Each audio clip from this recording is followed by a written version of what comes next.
Have you ever wanted something so bad that you did whatever it took to make it happen? Hi, I'm Alicia Butler Pierre.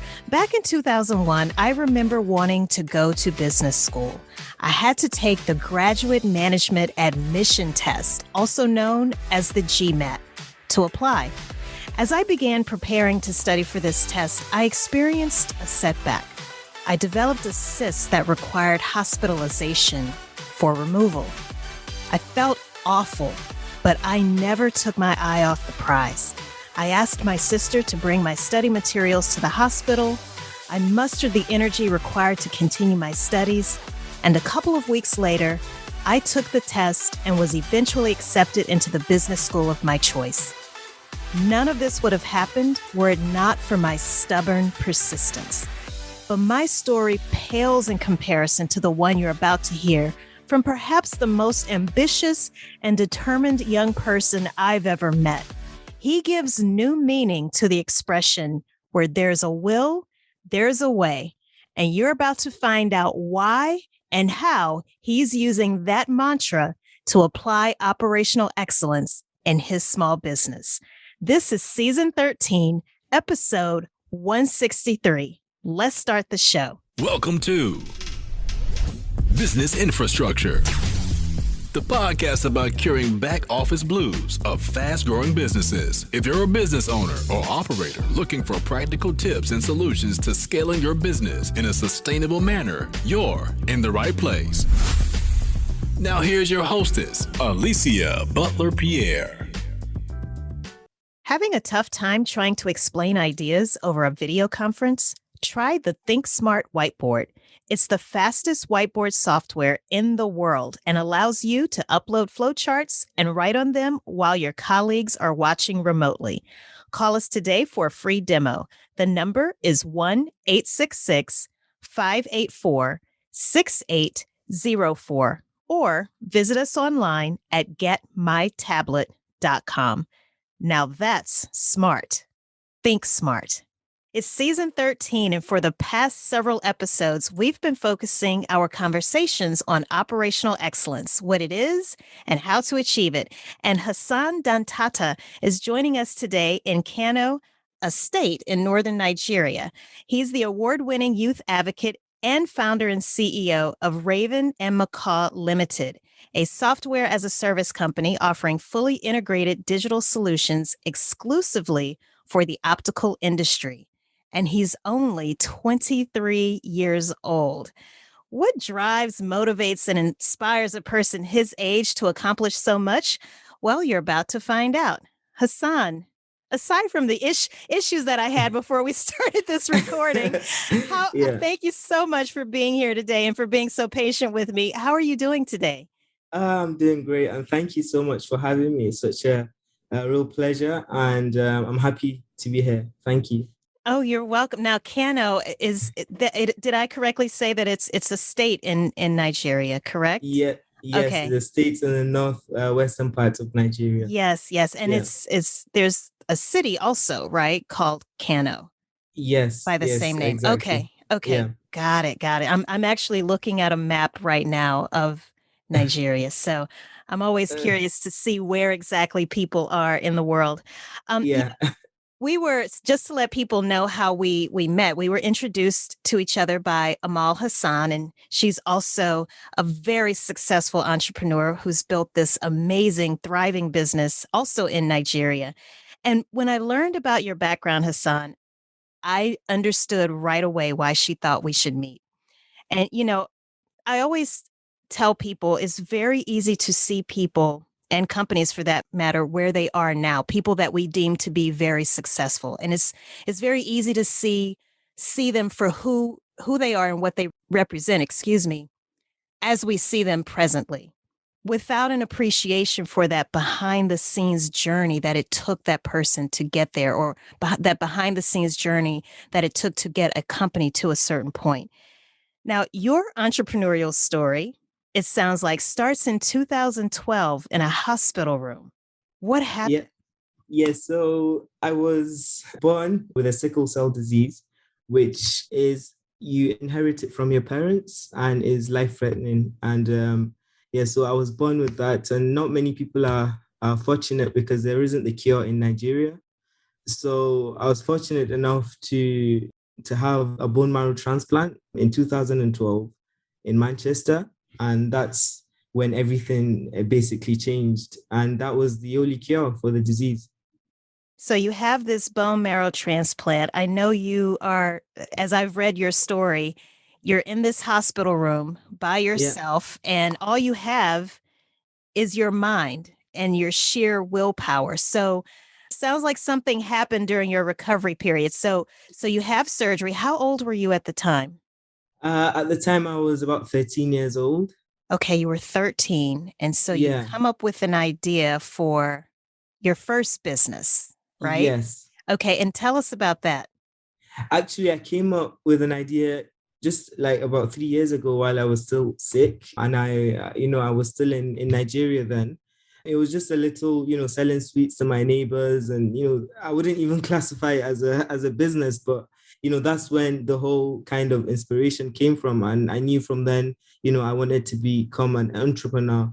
And then just later, everything, as business started to pick up, I was making money, just it was really growing. And then just, after a couple of months of doing that, I had to close, the business closed and because of my illness.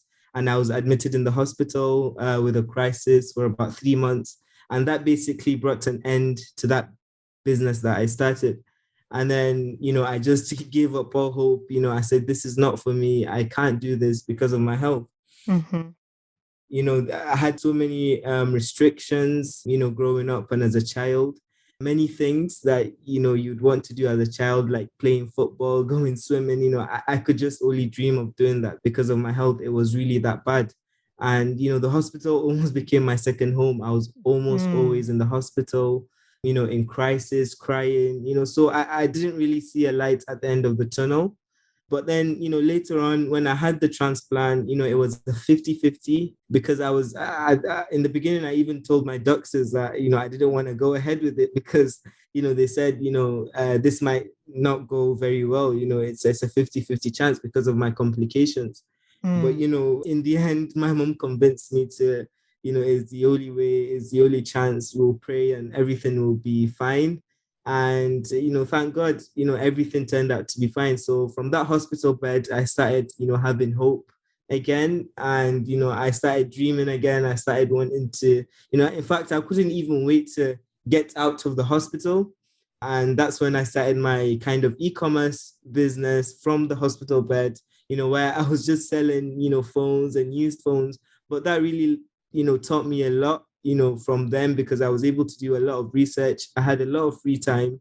It was just a laptop on the internet. And, that I think is the foundation and the basis to, to me wanting to come into this space, which is e-commerce and marketing in general. How long were you in the hospital? So after you have your surgery, your bone marrow transplant, how long were Yeah. you in the hospital after that? Well, in straight isolation without, because what happens is when you have a transplant, your immune system is very low. So they don't even let people to come and see, even my mom had to be wearing aprons and washing her Oh, hands, wow. just like it was the COVID before the COVID. Yeah, wow. Oh my Yeah, gosh. exactly. So, but I was in a straight isolation for about 2 months. And then after that, I was Whoa. always in and out of the hospital for about a year till I fully recovered. And then I stopped. Well, I still haven't stopped going to the hospital, but obviously the checkups are a lot longer, maybe 2 years, 3 years, just to check up and see how it's going. Oh my gosh. Okay, so you're in complete isolation, Hassan, and Yeah. you're able to have a laptop brought in? So that was Yeah, okay? that's one of the things that they do because as a child, you're gonna get really bored. So they Yes. give so and I did, I even got tired of the books and the games, they bring in it was a PS3 at that time. So they bring in games and a lot of entertainment. There's play specialists, which are like trained nurses at the time. So they're allowed to come in with an apron, with their hand washed and everything. Hmm. but for only a limited amount of time, even that. So yeah, so I kind of didn't get as bored as I should have been, but because I had the laptop and all those entertainments. So you start off at 13 selling Yeah, sweets to your neighbors. Eventually you have to forfeit that dream because yeah. of your illness. You eventually take that 50-50 chance of having this bone marrow transplant, only to find yourself in isolation for 2 months. So you're on your laptop now. And how did you go from selling sweets in person to selling things digitally? How and where did this idea for e-commerce start for you? Well, I have always been like a curious kind of person, so I think it was my curiosity. Mm. I think at that time I didn't really think of it as a business. I really wanted a phone. So yeah, I really wanted a phone, and I tried to find good deals on eBay and tried to convince my mom to buy that phone for me. And then it was through that research that I saw, it was just normal people putting things online, some of their old phones or just old stuff. And then it just gave me idea I could do the same. And I had old scrappy phones as well that I could sell that I don't need anymore, my old games. So then I thought let me just try it and see how it goes. And that's when it started. Okay. Yeah. So did you actually start a standalone e-commerce business, or did you set yourself up as a vendor on a website like an eBay? Yeah, exactly. So it wasn't exactly, I set myself up as a vendor, Okay. and then I was selling on that platform. Yeah. Okay. And so you did that before you left the hospital. Yeah, yeah. I even kind of got in trouble with the hospital because they said you can't just yeah, because I was using the hospital resources to print to print, and they're like, you can't do that. Yeah. Oh my gosh. But thankfully that was towards the end. So yeah. Where there's a will, there's a way. Exactly. Because I'm just thinking, when you have to actually ship these products that you were selling, even if it was through eBay, how were you able to do that from a hospital room? Yeah, I didn't do that, to be honest. Okay. That was when my mom, Oh, kind of your mom helped out. helped. Okay. Yeah, yeah, yeah. Okay. Okay. Yeah. Well, you are, if nothing else, you are incredibly resourceful. I must say. So, okay. So, Yeah. in America, we have an expression here, necessity is the mother of invention. So Invention. yes, you start off with this, becoming a vendor on eBay. Did you eventually start your own e-commerce business, like a standalone entity? What I did after coming out of the hospital, I met a few of my mom's friends, who were all based in Manchester. One had a salon which was a business that she closed and wasn't functioning, but she still had all the equipment, and she was trying to get rid of them. So I told her, let me put it on eBay for you, and you just cut me a deal, and when it sells, and then I cleared like almost half of the garage, full of hairdressing equipment. Mm. Yeah, so that's kind of, so then I just had an idea, that I can do this for other businesses too, because a lot of businesses were traditional and they weren't online, so they were still dependent on the traditional means, to sell their products. So I approached another DIY shop, and then a bike shop, all putting things for them online. So it wasn't my products that I was selling. I was selling other people's products with Mm. just, an agreement, that, I can, open a new revenue stream for you, if you like, online. And, they always, they bought into that. Not everyone did. Some people just thought, it wouldn't work. But the few people that, I was able to get to trust me with their stuff and their eBay, Hmm. they were able to sell a lot of items. So it sounds like you and your mom stayed in Manchester for quite some time. Is that correct? Once Yeah, you leave the hospital, do you stay in Manchester for a little while, or at what point do you go back to Nigeria? yeah, because I had a few complications after the transplant, even though it wasn't anything major. So it needed me seeing the doctors almost regularly, like a monthly basis, 2 monthly basis, different, specialties. So, and already by then, I started school in Manchester. So we kind of just settled in, and I was there for about 8 years after the transplant. Okay. Yeah. And so is that Nexford University where you started university, or? No, no, that was after I came back to Nigeria. That was actually, Oh, okay. yeah, yeah, yeah. Because I did my high school and college, which was A levels. And after I finished my A levels, that's when we came back to Nigeria. That's when I had, I wanted to focus on this business, and I took a gap year, and I came back here, and that's when I started setting it up. So I actually took like 2 or 3 gap years, and I'm just doing this online. So it's not really a proper university that you go to in the traditional sense. Mm. So it had a mostly online curriculum? Is that? Yeah, it's 100% online university. Okay, okay, Yeah, okay. yeah, yeah. And I would imagine that worked better for you also, considering, the checkups that you still had to go through, and the fact that a potential complication could arise. I would imagine that having that type of flexibility with your education Yeah. proved to be very helpful, I would imagine. Yeah, it's a lot better because already I had missed a lot of school when I was ill. Most of the time I didn't go to school. And even after, I was kind of a bit behind, within my classmates. But then I was able to catch up, and get good grades in high school and A levels. But then after A levels, I just thought, because the business was growing, I was still doing it hand in hand, going to college and, doing the business. So I just thought I wanted to focus on the business. And then that's what I did, even though I had to fight with my parents to be able to let me do that. But eventually they came around to it. Yeah. They wanted me to just go to university, Yes, of and course. yeah. So, but we found a compromise, which was the online university. Okay. Yeah, it's the compromise. Well, that's great. Okay, so Yeah. so when you get back to Nigeria, you continue operating your eBay business. At what point do you actually start your own company, Raven and Macaw? Like, how did that come about?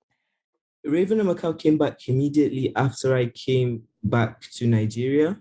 Okay.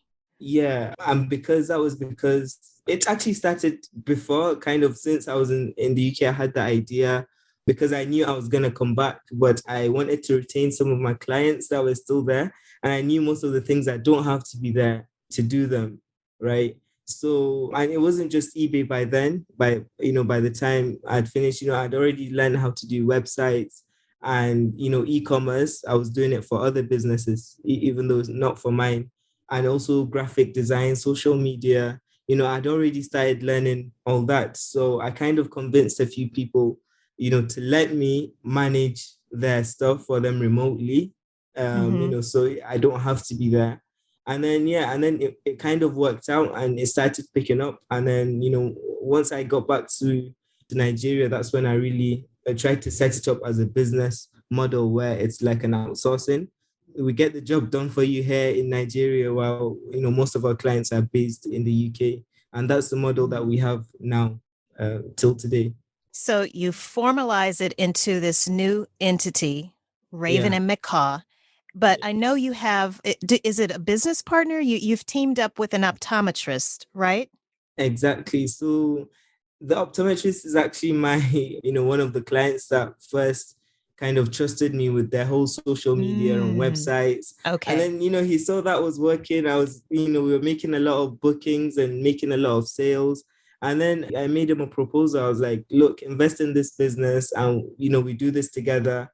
And then we decided to just focus in the optical industry as well, because that's something that before that, we were just doing it for everyone, so even real Yeah. estate companies, schools, and it was just getting too much. But then we found a niche, which was optics, and we saw there's so many opportunities to get from there. And that's when he came on board as a partner as well. Ah, okay. I was Yeah. wondering how all of that came together because I was looking at the website, which is gorgeous, by the way. Thank you so Very, much. very clean website, very easy to navigate. So it's, seeing your web design skills, it's very evident looking at the website. Again, very easy to navigate. Thank you. There's a very interesting story also behind the name Raven and Macaw. And because I first looked at it, and honestly, I'll be very honest with you, when I first saw the name of your company before ever going to the website, I thought it was a law firm. I did. I thought it was I was like, oh, okay, maybe he's an Yeah. attorney or he does things for attorneys. Attorneys. This will be interesting. But then, and I kept thinking like, well, his last name, and sometimes, people when you see a name like that, it's usually the last names of the founders or the co-founders. And so I said, well, that's not his last name. It's not Raven or Macaw. Where on earth did this name come from? But there's such a great story about the origin of the name on the website. But I would love if you could actually share that with our listeners right now. Yes. Actually, the most interesting, the most weird observation of the company that I've ever had was that our logo looks like a mustache. So they thought it was like a barbing salon. So I definitely had to go back to the drawing board. But the name Raven is a bird. Macaw is also a bird. But they're two different birds. Ravens, from the olden days, they're known to be intelligent and very smart. And, they were used to kind of send messages, in all these mythical stories. And then macaws are very creative, from their colors, they're very creative birds.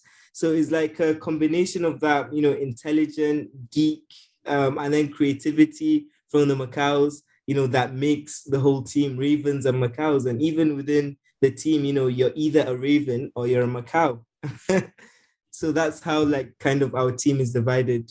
You're either a raven or macaw. Some people are hybrid because they're both, geeks and, they have a bit of creativity, but those are very rare. I just think it's such a great story, such a great name. And, yeah, the fact that there is a story behind the name, it's very catchy and definitely very easy to remember once you know the meaning behind the name. So I love it. Thank you. I'm also curious, what made you decide ultimately to specialize in the optical industry? Because as you mentioned, you were doing some things with real estate companies, hair salons, maybe some barbershops. There were all of these different types of businesses, but what about the optical industry really stood out for you and said, you know what, this is where we need to place our focus? Yeah, I think of all the clients that I've had, I think the optical practice was by far my best kind of case study. From zero to to a lot of bookings every month, and I enjoyed it so much as well. Just seeing that transformation, and also because I like glasses and it's something that I'm genuinely passionate about. All this other, industries, I'm not as enthusiastic as, as I was in this. Ultimately, it just made sense to focus in one niche than to be all over the place because, once, for example, we've specialized in optics and then, we go to start doing real estate, it's a whole nother, even though the principles, of digital marketing and web design are the same and everyone that has a skill can do it, but there's certain key, elements that you'll be missing or you have to start learning, and it's a whole new learning experience. And for a startup and, a growing company, that's not the best way to kind of grow very fast. So by just focusing on this, we have a niche that, we understand, even the keywords that we use to pitch to our clients, they know that we understand, what they want. They don't have to start explaining to us what a glaucoma is. Mm-hmm. all these key terms that are industry specific. And we saw that there weren't, weren't many, people focusing on this, and it was a real opportunity. And it sounds like things have really taken off ever since. So you've officially had the company now for 2 years, is it? Yes, two Okay. years, yeah. And as I understand it, you all are growing very rapidly. Hassan, it's so tempting to try to be all things to all people when you start your business because you're just happy to get the business, right? And Exactly. so I'm so glad that you mentioned this earlier about, you can either dilute your service offering or you can choose to concentrate your service offering. And so I think it's brilliant that it didn't take you a very long time to figure out if we are going to truly be able to scale, we need to have a standardized way of doing things. We need to focus and concentrate our efforts in one particular industry, become really, really good at that industry. And that way we can just keep replicating our successes over and over and over again. I think it's brilliant. And I'd like to explore a little bit more about what actually led you to that decision and how you've been able to build what I call a business infrastructure to support that decision. Now, for those of you who are listening to this show for the first time, business infrastructure is an operations system for linking your people, your processes, and your tools and technologies to ensure that growth happens profitably and sustainably. So, Hassan, I'm wondering if we can look at each of those components of business infrastructure and if we could just kind of talk about the Raven and Macaw way of doing things. So when it comes to people, I know you have a team currently of 15 employees. And it's just from some things that I've read that you've shared with me prior to this interview, sourcing talent, which is an issue for all of us. Yeah. But you have a very unique perspective on how to source the talent.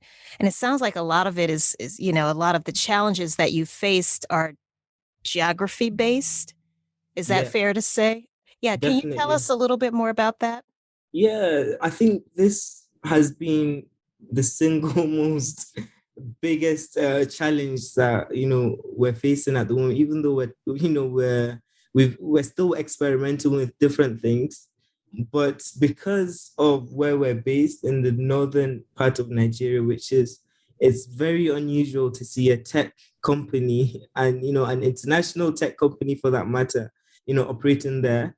It's a completely different kind of industry. It's more into like farming, Mm. agriculture, and traditional markets, like textile, and stuff like that. So as a tech company, a lot of tech companies that start from that region actually go to other, regions like Lagos. It's like the Silicon Valley of Nigeria, Hmm. and Abuja as well.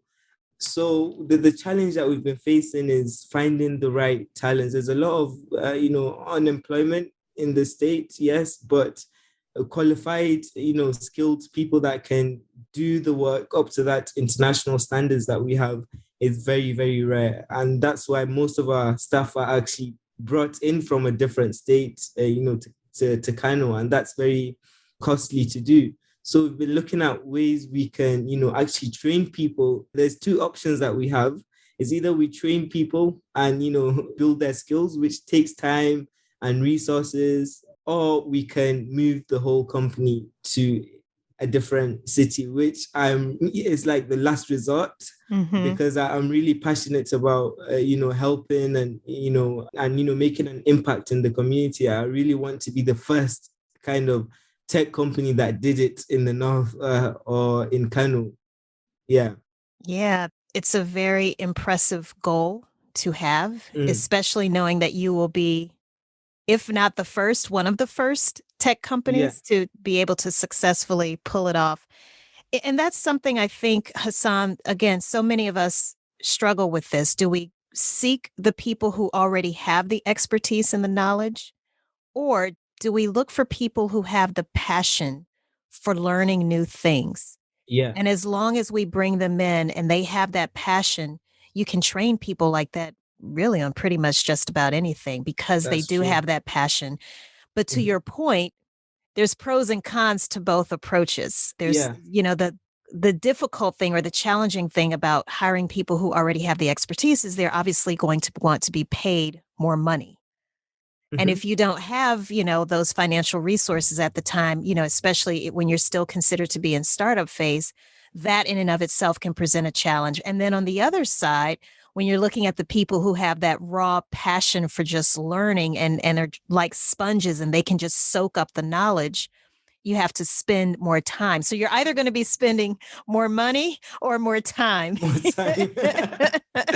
That's usually how it goes, right? And it's Yeah. always a balancing act. And so that's why I'm so glad you mentioned that. I'm curious, of the 15 employees that you all have right now, do most of them fall under the category of people that had to be trained, or did most of them come in already having certain knowledge and expertise? I liked your earlier quote where you said, restraints bring about innovation, or Oh yeah. something Oh, along those lines. necessity is the mother Necessity of invention. of Yes. inventions, yeah. So basically, in the very beginning, even if we wanted to hire the talents, we couldn't because the money just wasn't there. We can't afford that kind of thing. So we had to train people. We had to have that kind of mindset where we try and find the people that have the mindset and are willing to learn and soak up and get up to speed very fast. And that's what we did. We still have those people. It's only now that we're starting to grow and we don't have as much time to kind of spend on training. We just need, as soon as we get a client, we need someone that will just quickly start Mm-hmm. implementation. And we don't have that luxury of time of like 3, 4, 6 months, even a year sometimes, to slowly catch up, even though it's something that we're doing in the background. But majority of people are still in that kind of training phase, and they came very kind of zero or at least very low level of exposure, and now they're gradually getting it. But other kind of, the other composition is like the real experts. And what we're trying to do is just put, for everyone that's really kind of good and being paid a lot, part of their responsibility is to teach others and to train. So it's not just to do their jobs, they have to also teach and train. And, we have different things like, capacity buildings every, Fridays at the end of the month. We have different courses, pay for different courses for you to do online and to really, level up. Because at the end of the day, what I always tell them is, as the company is growing very fast, you also have to grow with the company. And if you don't grow with the company, it's just someone that's going to come and take your place, or is going to be above you, in that sense. So Yeah. there's that really, competition, if you like, within the team to really like kind of grow and, be more useful and valuable to the company. You said something really key. You mentioned mindset. And when we talk about operational excellence, it's a target, it's a goal as much as it is a mindset. And so I'm wondering, it sounds to me what you've been describing for the past few minutes, Hassan, is what I would refer to as a process. So Yes. as a new crop of employees start at Raven and Macaw, they are trained. And then once they are trained, they then have to kind of reach back. It's almost like being in the Olympics and you are the relay race where you have to Yeah, pass yeah, the baton, right? yeah. So that first person, you might sit down and in the very beginning, as you started to hire the first few employees, I'm sure it was you had to be the person to not only do the work and service the clients and Yeah. and build everything, but you also had to make sure that you were training them. But then once they got to a certain point, it was then their responsibility to pass that baton, so to speak, and train the people coming in behind them. Do you all document some of those key processes? And if so, how are you doing that? I would imagine because of the nature of the type of business that you're in, that all of that would be stored digitally. Yeah, we're still in the very early stages. Like you said, that Mm-hmm. transformation between, from being a freelancer to someone that, delegates stuff has been extremely difficult, because Yeah. I'm usually the creative, I'm usually the person that sits down and build the websites and do the social media marketing. So, and then it comes to the issue of micromanaging as well, but I think we've all passed that stage now. And I think at the moment, it's just trying to have that kind of a structure where you just know where everything and everyone should be. And I think, we haven't perfected it, but Mhm. it's still, it's still there. We're not at the stage where we're documenting it. If it's just, it's happening because we haven't perfected that, process. Yes. Yeah. If I may, Mhm. um, I'm putting on my consulting hat right now, but Okay. so I would just encourage you, especially as you start to, I'm sure there's something documented somewhere, but Oh, start to what do bring you mean those. by by documented? Like, In other words, this is how to do certain things in the company, for example. oh yeah, of course, of Yes. course. Okay. So that's what I'm talking Yeah, about. That's what I was thinking of. I would imagine that at some point something has been documented. But to your point, yeah. even though it's only been 2 years, just getting something Hmm. documented and with the understanding that you can always continuously improve that documentation and add to it. Of course, things are always going to be constantly changing. So, but the idea is to have things documented so that way there's a standard way of doing certain things within the company. Yeah. Okay. And how do you all store that information? Is it kept in the Well, cloud somewhere or yeah, it's kept in the cloud. We kind of have this project management software that okay. kind of includes a lot of things, including even wages and, even, what everyone is up to, what everyone is working on. And then in terms of the processes, the time that you come in, the hours you're supposed to be there.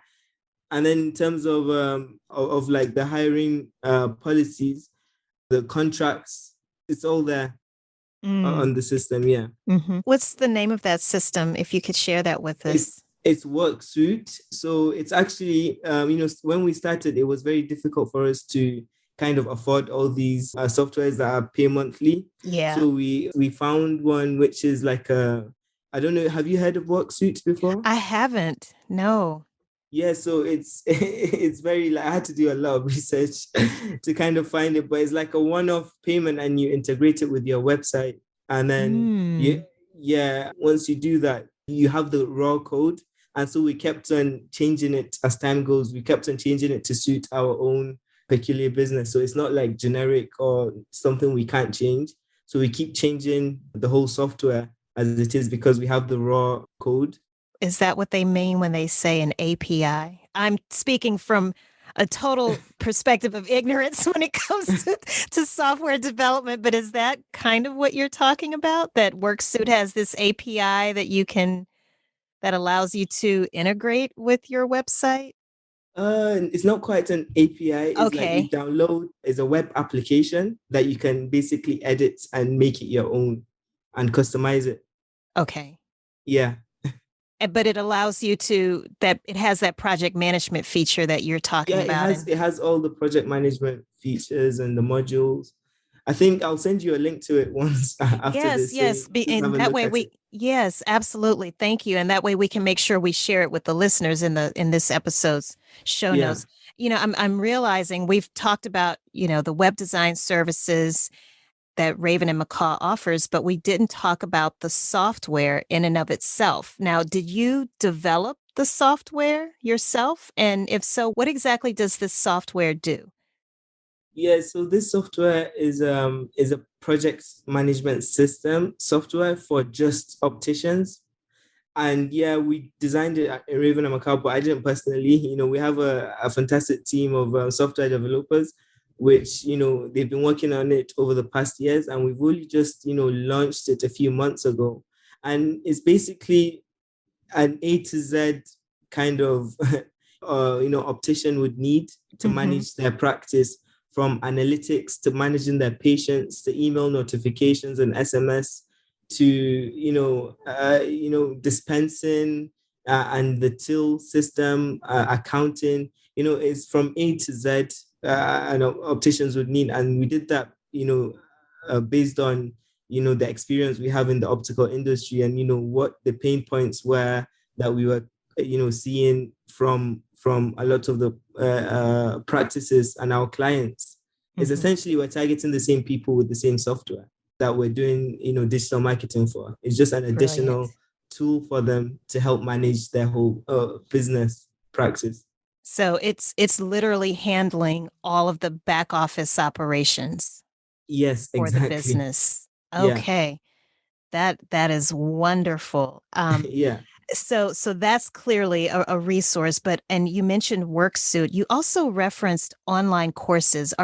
Are there certain websites that you can recommend that our listeners might visit where they can also look into maybe purchasing some of these online courses for their team members as well? Yeah, we use Coursera and Udemy as our main kind of learning platforms. Okay. And yeah, they're really good. I would recommend them.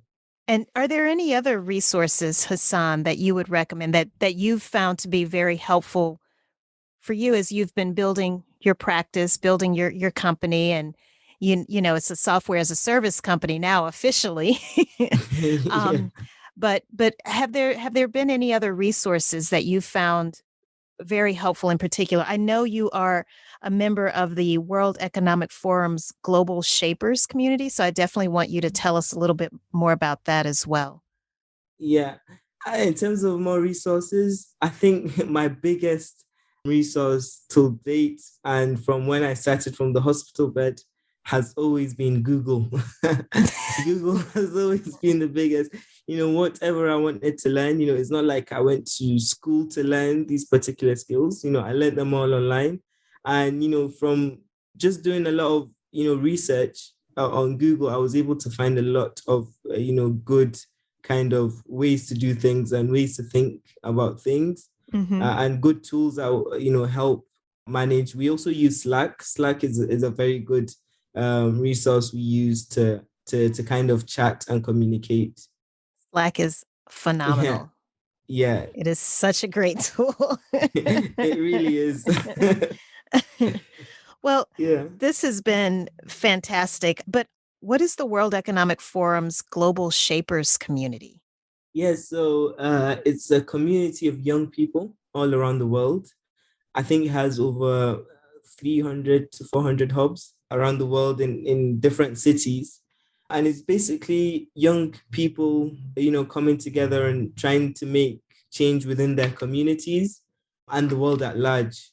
And so a lot of these trainings that we do, we're doing it in partnership, where we have kind of a foundation, Raven and Macaw Foundation, where we have just launched it a few months ago, where we're trying to train and get people skilled up so that at the end of the day, we can hire from that pool. But then also, we're making an impact within the community and training people. Even if someone doesn't end up working with us, the skills that they would have, they can, start their businesses, and it would help them in whatever profession, that they go on to do. But yeah, I'm a member of that Global Shapers community in Kano, which is an initiative of the World Economic Forum. Awesome. And yeah, I also noticed on your website, or maybe I saw this on your LinkedIn profile, that you've also been seen or featured in British Vogue as well as GQ magazine. Yeah. Yeah. Well, tell us a little bit more about that, Hassan. Yeah. So when I was in Manchester, as I was doing the business, I was doing a lot of things. I just every opportunity I really got, I said yes, no matter what it was. So I kind of got interested in youth politics at that time, and we were doing so many projects. I was elected the deputy member of UK Youth Parliament, Greater Manchester Youth Combined Authority, Manchester Youth Council. And, with that, I was representing over 45,000 young people in Manchester, and that lasted for about 2 years. And what we basically had to do was represent young people in different platforms and get the voices heard, and, try and come up with campaigns that affect young people. So we worked a lot with different institutions, different universities, politicians. And, through that, we worked on this project, which was called Portrait Youth, in partnership with Manchester University. And then it was kind of a surprise. We didn't know that we were going to meet David Beckham and the Oh, Vogue wow. magazine. Yeah, it was all through that we kind of, after we finished the project, it was launched, nationally, and it was a huge success. And then, they visited Manchester, and then that's how we got to meet, David Beckham and all the CEOs of the Vogue, British GQ. And then, yeah, from there, we were featured on their Instagram pages, and, it was a really exciting time. Yeah, that's quite an honor. And Yeah. I love how humble you are about all of it. But I mean, what you have accomplished in just 23 years is nothing short of amazing. And I am a fan now officially. And I definitely want to make sure that I stay in touch with you and keep up with all of the additional amazing things that I know are sure to come from you, as well as Raven and Macaw, and some of the other things that you are doing in terms of youth advocacy. What's the Yeah. best way for people to connect with you, Hassan? Mostly on Instagram, Hassan_Dantata. And then I'm also on Twitter with the same handle, Hassan_Dantata. And then my email is hdantata@ravenandmacaw.com. You can reach me, yeah, through those mediums. Yeah. I know you're also on Clubhouse as well. Yes, I am. I keep forgetting. I only Those- know that because I saw that from your, the initial form that you that we asked you to fill out. Yeah, there was a time I was getting too distracted. Yes. I opened the account, and then I just found myself getting bombarded with Uh-huh. notifications Yes. and getting into it. So I just decided to mute the whole application. Yeah, So I don't same really here. get I don't get notifications from it. So I rarely go on it now, and I've kind of recovered from my addiction.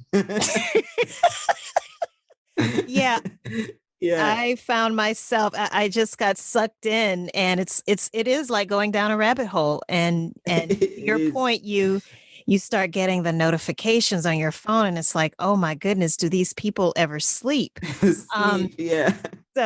so like you, I had to completely disable it. But this has been phenomenal, Hassan. I can't thank you enough. And what I'd like to do right now is just kind of recap some of the things that you share with us. First, what a story.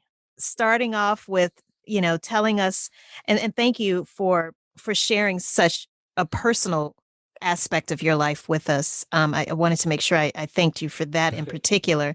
But, just kind of sharing that entrepreneurial journey with us and how it started at age 13 with selling sweets to your neighbors and friends and family, and eventually finding yourself in a hospital after a bone marrow transplant. Thankfully, it was ultimately successful. But during that time, of being in isolation, hey, you had your mind, willpower, and a laptop. And that's how you got on eBay, set yourself up as a vendor, and started to gain some success while getting in trouble also at the hospital. Um, but then eventually, once you were able to, you and your mom, you started working with different people that you all knew throughout Manchester and starting to sell their goods on eBay as well. And sharing with us, that by the time you made it back to Nigeria, you were enrolled in an online university. And you started Raven and Macaw, and you started working with all different types of companies, but it was one industry in particular that really stood out because, as you said, it served as your best case study. And so you just decided to have your niche there in the optical industry. And what I love about the fact that you talked about what you've been able to accomplish by having this niche, by having this focus and this concentration, is the fact that it does enable you to better standardize the work. You don't have to have that learning curve with every single client or every single project. You already know what to expect. It also helps you create economies of scale. So, with the fast growth that you all are having, the only way that that can be sustainable as I see it, is to have that niche and developing all of your talent around that niche. I also appreciated the fact that we had this conversation about time versus money. Do you have, sometimes we find that we have more time than we do money. And in other instances, you're going to reach a point, Hassan, where you're going to have more money than you do time. So it's always it's a constant balancing act. And so for those of you who are listening, just know that you're not alone in that struggle. Even companies that are very sophisticated and have been around for many, many, many years, we all still have that day-to-day struggle of, do I spend the time or do I spend the money? I love the fact that you distinguish your employees as ravens versus macaws, and how it was your ravens who actually helped develop the software solution that you have specific for the optical industry. And again, thank you for being candid and sharing with us very matter of factly that the transition from being a freelancer to a delegator has been a tough one, but I know you're up for the challenge. Look at everything you've done so far. So I have no doubts that you will reign victorious Thank you. in that endeavor. So if you are like me and you are inspired by Hassan, you want to learn more about him, and you can possibly even benefit from the services of Raven and Macaw, make sure you connect with him. Again, he's on Instagram and Twitter. His name is Hassan, that's spelled Hassan, Dantata, that's Dantata. We won't mention Clubhouse. We won't bug you with Clubhouse. And you were also kind enough to share your email address with us. Hassan, thank you so much. This has been a real treat, and I'm very grateful and so glad that Amal introduced us to each other. Thank you so much, Alicia. I really appreciate and I enjoyed this conversation. Amal is actually a great mentor of mine, and she has kind of really played a major role in helping me grow this. And every time I have like a major panic attack, she's always the person I run to for help. Yeah. Well, she's an excellent mentor to have, and you're very, very, very fortunate. So yes, that's good to hear that you all have that kind of relationship. Now, for those who are listening, don't forget to check out businessinfrastructure.tv, because that's where you'll be able to link up to all of these resources that Hassan has shared with us throughout the course of this interview. There's no need to type anything out.